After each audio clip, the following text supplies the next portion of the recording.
Good morning আমার প্রিয় বন্ধুরা, সবাই কেমন আছো? আশা করি যে যেখানে আছো ভালো আছো, সুস্থ আছো। আমিও বেশ ভালো আছি। আজকে আবার একটা নতুন ব্লগ নিয়ে হাজির হয়ে গেলাম তোমাদের কাছে। আশা করব প্রত্যেক দিনের মতো আমার আজকের ব্লগটা তোমাদের খুব ভালো লাগবে, তাই ভিডিওটা না টেনে টেনে সম্পূর্ণ দেখার অনুরোধ রইল। তো আজকের সকালবেলা আমি গিয়েছিলাম বাজারে গিয়ে কিছু আপেল কিনে এনেছি, আর কিছু আঙুর কিনে এনেছি, আর নিয়েছি মাছ, নিয়েছি টমেটো নিয়েছি।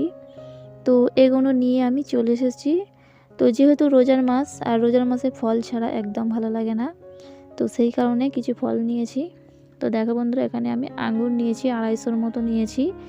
নিয়ে আমি এখন সুন্দর করে তোমাদের একটু দেখাচ্ছি, শেয়ার করেছি। তো এটা এখন আমি ধুইনি, হ্যাঁ। তো ধুলে তো সবটা খারাপ হয়ে যাবে, সেই কারণে আমি প্রত্যেক দিন ইফতারের সময় আমি কিছুটা করে নিয়ে ইফতার করব, আর আমি রেখে দেবো, তো সেই কারণে ধুইনি। তো এইদিকে দেখো বন্ধুরা, আমি হাটে গিয়েছিলাম একটু বাজারে, তো কিছু কেনাকাটা করতে। তো ফল কিনেছি, তোমাদের তো দেখালাম। তো তারপরে আমি এইগুলো কিনেছিলাম।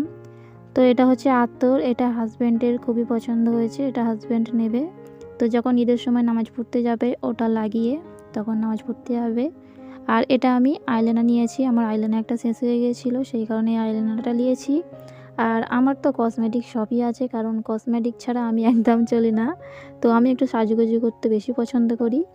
তো আর একটা ফ্রেম নিয়েছিলাম। তো ফ্রেমটা আমি ঈদের দিনে বলতে চাঁদ রাতে করে নিলে ঈদের দিনে আমার তাহলে মুখটা একটু জেল্লা জেল্লা লাগবে আর ভালোও লাগবে, সেই কারণে আমি ফ্রেমটা করি। তো তারপরে একটা নেহা মেহেন্দি নিয়েছিলাম, যতবারই মেহেন্দি করি ততবারই আমি নেহা মেহেন্দিটাই নিই। আর এখানে একটা নিয়েছিলাম ঘন চিরুনি। তো চিরুনিটা পছন্দ হয়েছে, সেই কারণে এটা আমি নিয়েছি। তো তারপরে বন্ধুরা, রুই মাছও নিয়েছিলাম। এই দেখো, এই যে রুই মাছ নিয়েছিলাম। রুই মাছটা হাজব্যান্ডকে বলেছিলাম নাও। আর বাড়িতে কিছু সজনার ডাঁটা ছিল, তো শাশুড়ি মা একবার এনে দিয়েছিল, তোমাদের সাথে শেয়ার করা হয়নি। তো হাফটা নিয়ে আমি ডাল দিয়ে রান্না করেছিলাম, আর হাফ আছে। তো সেই কারণে হাজব্যান্ডকে বললাম বুদ্ধি মেরে যে রুই মাছ নাও, বাড়িতে তো সজনা ডাঁটা আছে, ওটা দিয়ে রান্না করলে ঝোল ঝোল করে রান্না করলে খেতে কিন্তু ভালো লাগবে। সেই কারণে হাজব্যান্ডকে বললাম রুই মাছ নিতে, তো নিয়েছে।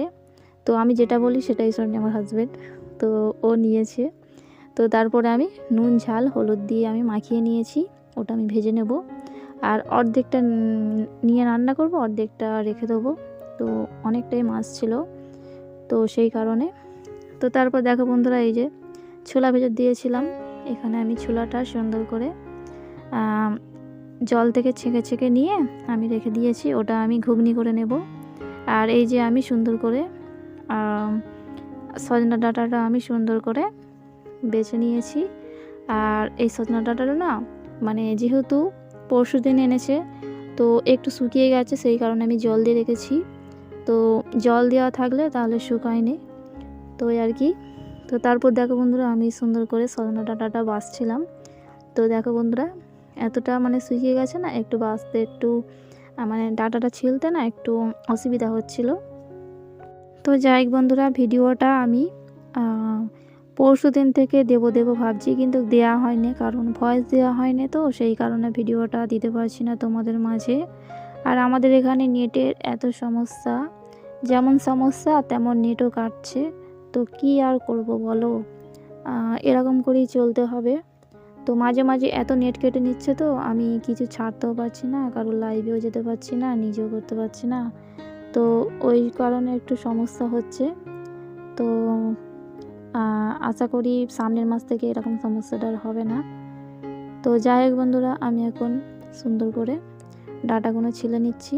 আর সজনা ডাঁটা ঝোল মাছ দিয়ে টমেটো দিয়ে আলু দিয়ে ঝোল করলে খেতে আমার কাছে অনেক ভালো লাগে।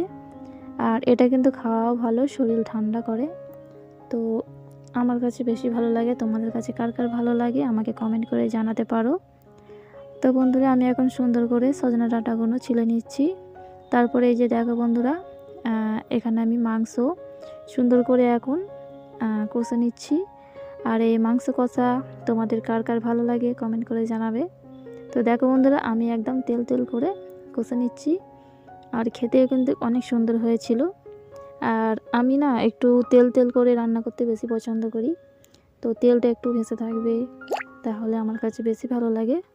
তো যাই হোক বন্ধুরা, যে সমস্ত নতুন বন্ধুরা ভিডিওটা দেখছো, যদি ভালো লাগে তাহলে লাইক কমেন্ট করে দিও, আর যদি খুব ভালো লাগে তাহলে চ্যানেলটি সাবস্ক্রাইব করে আমার পাশে থেকে যেও। আর যে সমস্ত আমার পুরাতন বন্ধুরা তোমরা ভিডিওটা দেখছো, তোমরা লাইক কমেন্ট করতে কিন্তু একদম ভুলবে না। তো বন্ধুরা, রান্না বান্না করে নিয়েছিলাম, তো অফ ক্যামেরায় করে নিয়ে আমি আর ভিডিও করতে পারিনি। তো এই যে দেখো, আমি হাফ মাছ নিয়ে রেখে দিয়েছি, এই হাফ মাছটা আমি কালকে রান্না করব। তো একটু বুদ্ধি খাটিয়ে সংসার চালালে তাহলে সংসারে কিন্তু আয় উন্নতি আসে। তো যাই হোক বন্ধুরা, আজকের ভিডিওটা তোমরা যারা যারা দেখলে তোমাদের অসংখ্য ধন্যবাদ আমার ভিডিওটা দেখার জন্য। তো বন্ধুরা, আজকের ভিডিওটা আমি এখানেই শেষ করেছি। আমার আজকের ভিডিওটা কেমন লাগলো তোমরা সবাই কমেন্ট করে অবশ্যই জানিও। তো বন্ধুরা, তোমরা সবাই ভালো থেকো, সুস্থ থেকো, সবাই নিজের খেয়াল দেখো। দেখা হবে আবার কোনো একটা নতুন ব্লগে। টাটা বন্ধুরা, সবাই ভালো থেকো।